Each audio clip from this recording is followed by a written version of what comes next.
Hola! If you're planning a quick getaway to Cordoba, Spain, and well, you're just going to be there for one day, and you want to know where to eat, how much is it going to cost? Here in for a treat, we've got you covered. We're going to be in the heart of Cordoba, Spain, and we've discovered these 3 fantastic restaurants that will satisfy your culinary expectations when you're in Cordoba. So let's check out those food spots and see how much you're expected to pay. All right, ready for a culinary adventure in Cordoba? Let's dive in.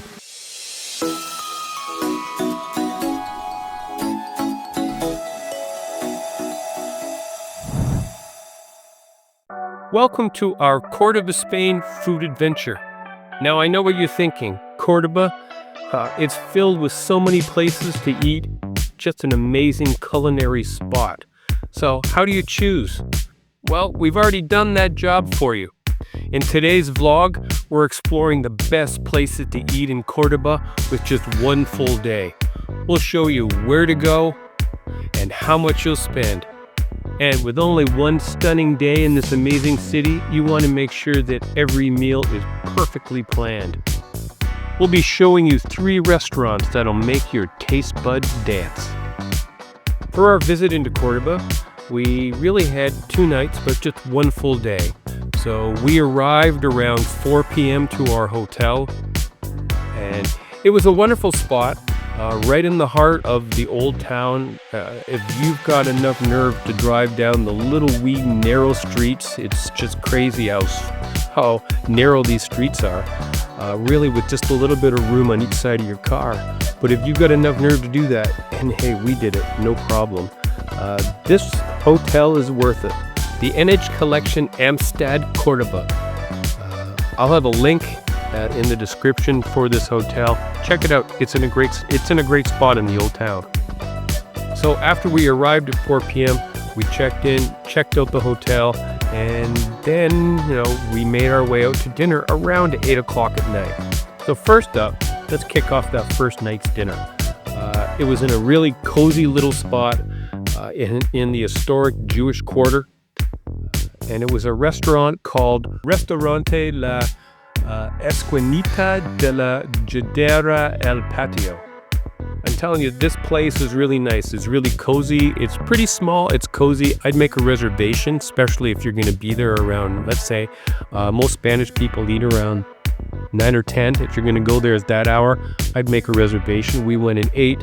We really didn't have any problem getting in, but we did make a reservation. So I'm telling you, if you come to Cordoba, there's a few different dishes you got to try, and one of them is Salmorejo, or Salmorejo, but I think it's pronounced Salmorejo. This is a local specialty. It is a cold tomato soup with olive oil. It is absolutely fantastic. It's a creamy, comforting food, and I'm telling you, I absolutely loved it. It was so good.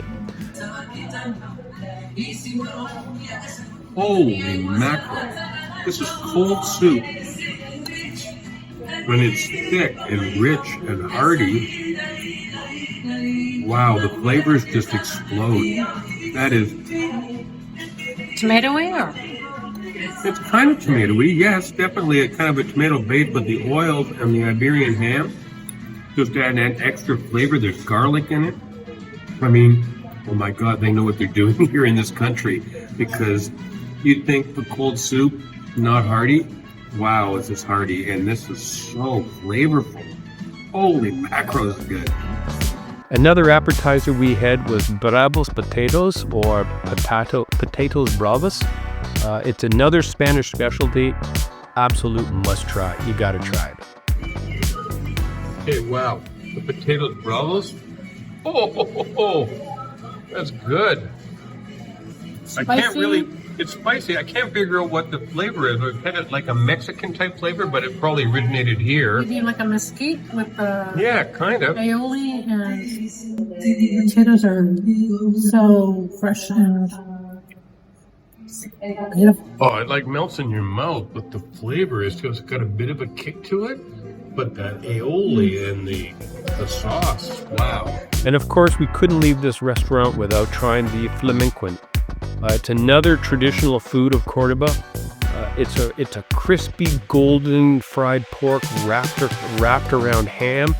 Honestly, it's like a comfort food taken to the next level.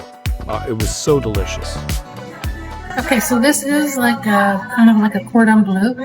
It's like ham, Iberian ham wrapped in pork, wrapped in breading and deep fried, and served with greens and filled with really yummy cheese, almost like a blue cheese.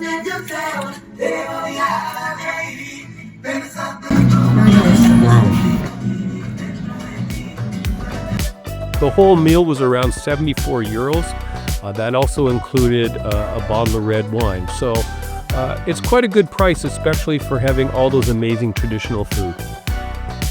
The next day, for lunch, after traveling around, we saw the mosque in the morning. That's it's absolutely fantastic. It's something you have to see, the mosque cathedral. So go to that, but then after you're done that, you've got to find lunch. And we went to a real nice little place called Patio Romano. It's a charming rustic courtyard bistro with a relaxed, casual vibe. It's kind of a blend of authentic beauty of outdoor and indoor, and it really has this welcoming setting. So one thing on the menu we couldn't resist ordering was the Iberian ham croquettes. It was really tasty, crispy on the outside with this really creamy inside. It was so delicious, really rich and savory flavor. And then I also had the sardine tapas. Overall flavor was great. And the sardine, wow. So it tastes fishy, but it's delicious fishy. And that pepper underneath really highlights the fish, really highlights it. You know, this was a perfect place for a casual but delicious meal for lunch. We spent around 52 euros, and that included 2 beers. So really overall, not bad pricing for a really traditional, fantastic lunch in Cordoba. And then finally, our dinner that night, after spending the afternoon, we went and checked out the Cordoba patios, also saw the Roman bridge, and don't forget to go to the Alcazar. So there's a lot to see. We have another video. Hopefully I've got a link right here at the top to another video on the main reasons to go to Cordoba. So there's a lot to do. So after a full day in Cordoba, we went to a restaurant called Restaurante Regadera. This place has a modern vibe, but has some seriously creative dishes.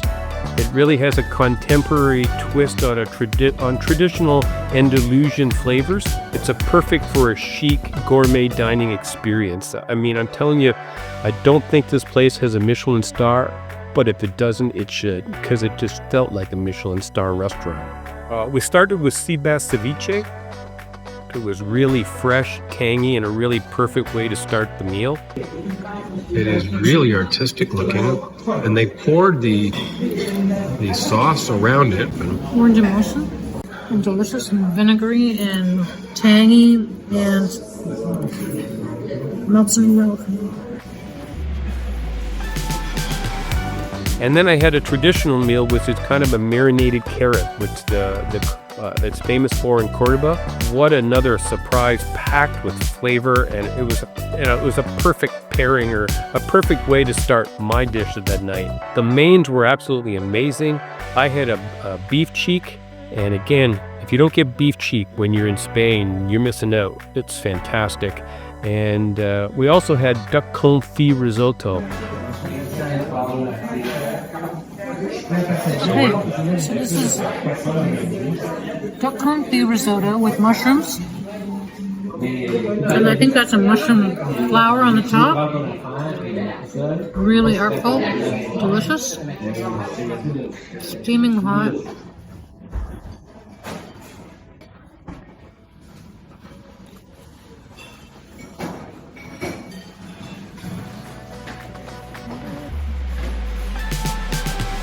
So, but really, the star of the whole meal was really this wild creative dessert that we had. It was called All About the Lemon.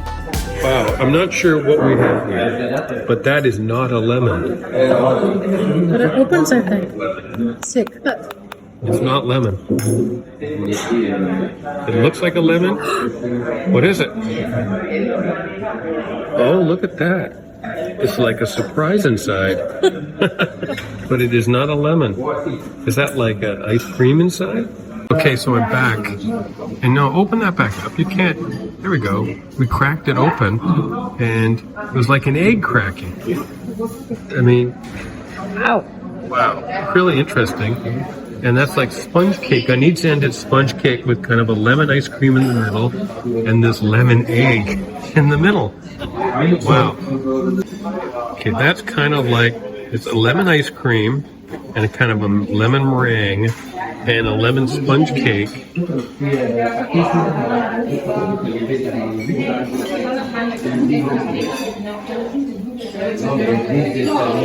And that is delicious. Delicious, sour and tart. Sour, tart, and cold. If you're a foodie, this is a place that you've got to try. It was fantastic. If it doesn't have the Michelin star, it should. So Restaurant Regadera was our most expensive restaurant we went to. It was a total of 158 euros, so much more than the other two restaurants. Again, it did include a bottle of wine, but as I said, Michelin star type food, it was well worth it. It was great. And in Canada, we would definitely spend similar, if not more than that, at a nice restaurant we'd find in Toronto or anywhere around that as well. But here's the thing, all these places offer authentic taste of Cordoba. Each restaurant really had its own vibe, so it was a different restaurant experience every one you went to. But, you know, it went from traditional to modern, but it still captured the heart of the city's culinary experience or culinary scene. These meals totally were worth it. They were worth every bite. So whether you're visiting Cordoba for a short trip or you just, want to know the best spots if you're just there for a day on a day's food adventure, these three restaurants should be at the top of your list. And the best part, we didn't think that we were, blowing the bank and spending a fortune to go to these three restaurants.